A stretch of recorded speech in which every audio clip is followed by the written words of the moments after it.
Maginatamrandasya Gananjana Shilakaya Chakshurimlitam Yinatasme Shri Guruvin Maha. Offer my respectful obeisances unto the spiritual master, who with the torchlight of knowledge has opened my eyes which were darkened by the blindness of ignorance. Namaste Shri Bhakti Vijay Gaudvanyai Shrimati Prema Bhakti Rasamre Paramade Pravin Maha. Namam Vishnu Pray Krishna Prishtai Bhutle Shrimati Bhakti Vedanta Swami Nityanamni. Namaste Saraswati Devi Gauravani Prajananda Vishesha Shunyavadi Pastata Deshitarani. Namam Vishnu Padaya Radhika Priyatne Shrimad Bhakti Vedanta Narayani Nityanamni. Shri Shri Devi Goswami Raj Ki Jai, Shri Bhakti Siddhanta Saraswati Thakur Ki Jai, Shri Bhakti Vinod Thakur Ki Jai. So reading from Bhagavad Gita, chapter 14, the three binding forces of material nature.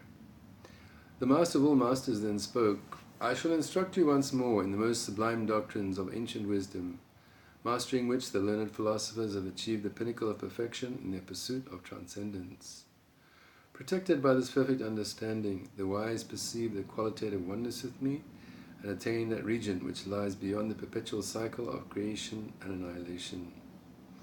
All sentient beings develop from embryos within the womb of material nature, having been placed there as seeds by me, my dear Arjuna. I am the Supreme Father who plants the living seeds within the fertile womb of Mother Nature, allowing for the birth of all the varied forms of creatures.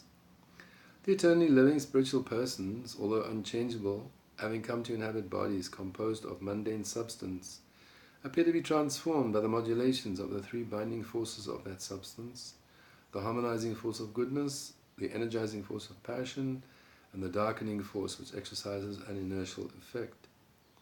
Those persons who are more influenced by goodness become bound by attachment to the feelings of happiness which this harmonizing force produces. By comparison to the others, this mode may be seen as free from taint, O pure-hearted Arjuna. You should understand that the principle of mundane attraction, born of the energizing mode of nature, gives rise to passionate endeavor, which in turn leads one to be bound by attachment to the fruits gained by one's efforts.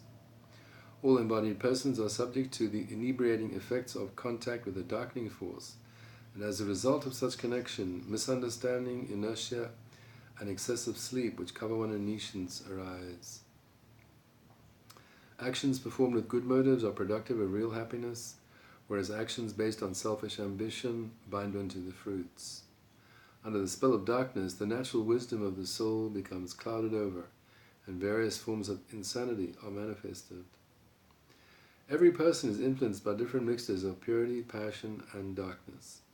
For some time, purity remains in ascendancy over passion and darkness. Then again, passion will rise and become prevalent, and in due course, darkness will overshadow both purity and passion. When the sensory gates are open and filled with light, and mental insight has become sharp and clear, the innate goodness of the living soul may be sensed. As the influence of passion increases, there arises a tendency towards gluttony, a voracious appetite to enjoy the things of the world, and self-centered ambition becomes the motivation for all action. O favorite child of the family of Kuru, as darkness ascends, consciousness dwindles, inertia takes hold, symptoms of neurosis are seen, and a person becomes increasingly bewildered by illusion.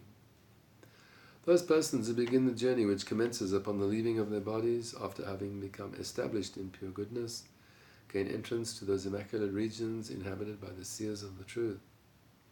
Those who leave their bodies while under the dominance of passion take rebirth in the human civilization amongst the fruit of workers, whereas those who depart while under a predominant influence of darkness enter thereafter the wombs of the most ignorant of creatures.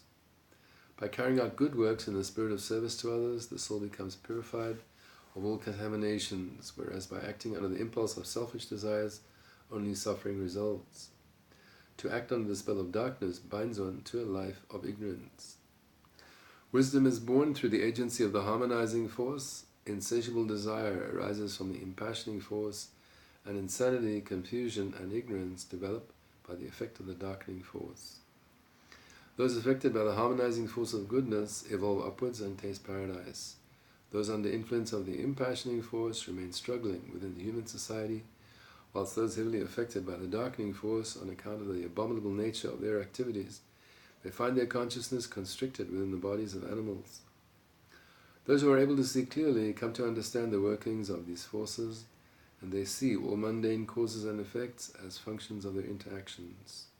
Through culture of such clear vision, they become transcendental to all mundane influences and enter their eternal homeland, the sacred realm of the Supreme Divine Person.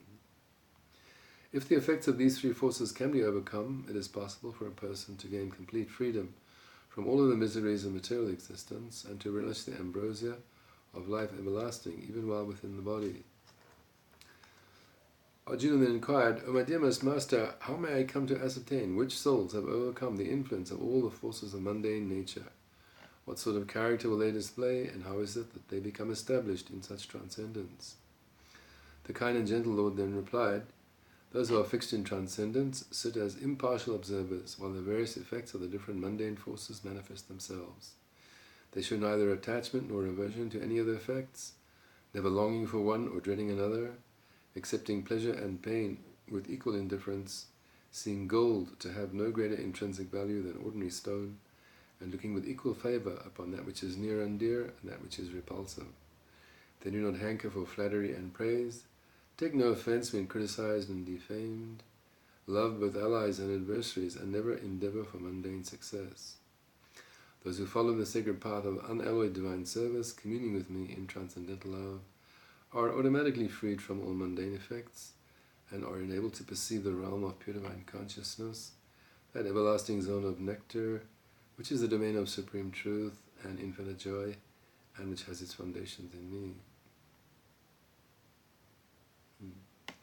So Krishna is explaining that when we come to this material world, we get a body. Actually, that body is not our real body.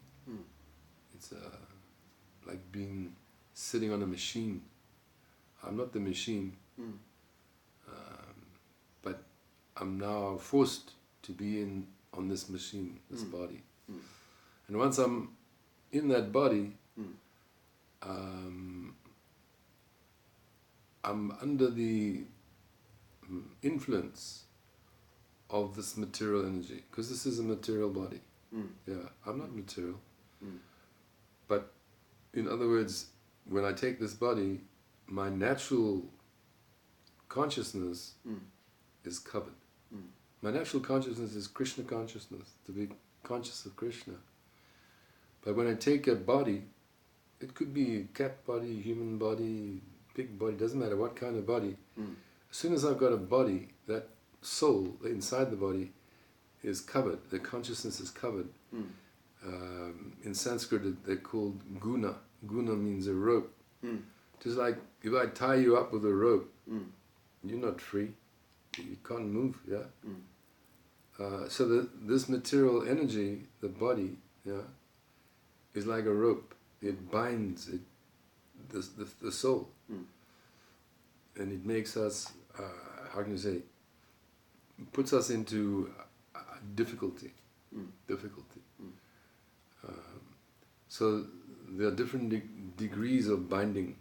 There's what's called the mode of darkness, the mode of passion, and the mode of goodness. So the mode of darkness is the most tight. Yeah, and you can see what happens. Somebody who's very much in the mode of darkness, he sleeps a lot, he drinks a lot of alcohol, he's crazy, yeah. He's very covered, yeah. But then you get some guy who's more in the mode of goodness. He's more happy and peaceful, he likes to go out in nature, he's busy and active, he does a lot of good things. So there's varying degrees that the soul is covered. Like being under a spell. If the witch comes and she puts you under a spell, then you're not yourself. Yes. You're not yourself. So that's a very difficult situation. You're under the control of these forces, yeah, the material energy, because you've got this body. So Krishna says, but if you start to take up this process of divine service, you begin to hear about God, speak about God, pray to God, try to serve God in different ways, automatically this binding will be loosened, yeah? And your natural consciousness will awaken, you know. So you'll stop being crazy, you'll stop being unhappy. All of those things are because of being in an unnatural position, yes. Yeah. So it'll happen automatically. Yes. As we wake up to our loving relationship with God, automatically this binding effect of the material nature will be loosened, yeah, by God's grace, because this material energy is under His control. Nothing is independent of Krishna. Yes. You know that example. If you, let's say you gonna go and visit somebody at a house, and you walk in the gate, and a very big dog comes after you, and he bites you on the leg, and you bash him off, you get him off the leg, and then he bites the other leg, and you bash him off that leg, and then he bites your arm. You know, no matter, he's so powerful, you can't get free of him. You can't get free. But the owner comes out of the house and says, "Hey, Rova, come here." Yeah. Immediately the dog lets you go. He lets you go. Krishna's like that. This material energy is got us. Yeah, we're under the control. The laws of nature, getting old, disease, death. Yes. They're very cruel. They're very hard. We're under their control. No man can say that I'm not under the. I will not get old. I will not get sick. I will not get die. It doesn't matter how big his bank balance is, or he can be the big, the president of all the presidents. But he is under the control. He's not independent. So he can, therefore, be materially very powerful, but he can't stop this process, which we don't want. Who wants to get old? Who wants to die? Who wants to get sick? Nobody. So what's the solution? You have to call out to the controller. Krishna, just like the dog, the owner says, "Hey, Rava, come here." Yes. So Krishna can call off the material energy, and you can be released. No other way. Because if you try yourself, that dog, you beat him one side, he gets you another place. Yes, that's true. Useless. So, this is very, very important instruction. Krishna says, that whatever your difficulties, no material solution will ever help you. You have to understand that, and of course, beyond that, it's not just about stopping the suffering, it's about the positive side. What is the positive? The positive side is that we have a happy, loving relationship with Krishna.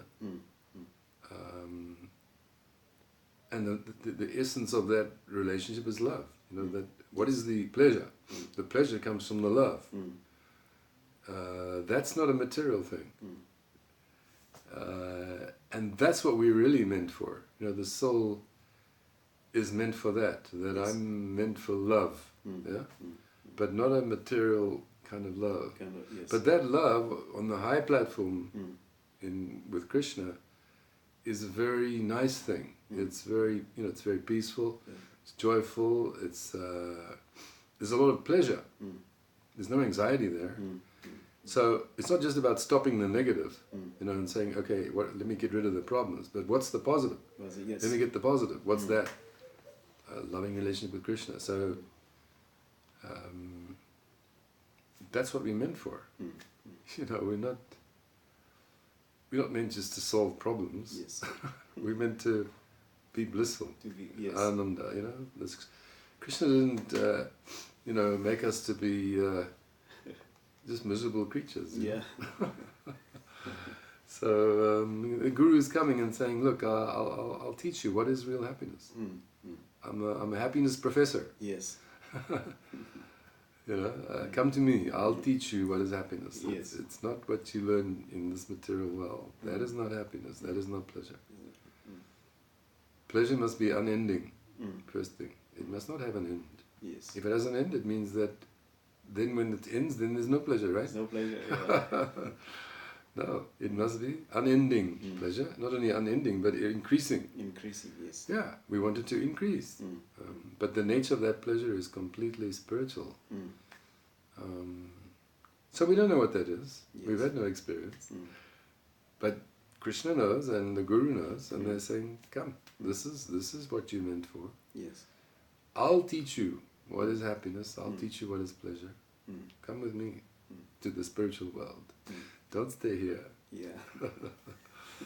So we should go with them. We should go with them.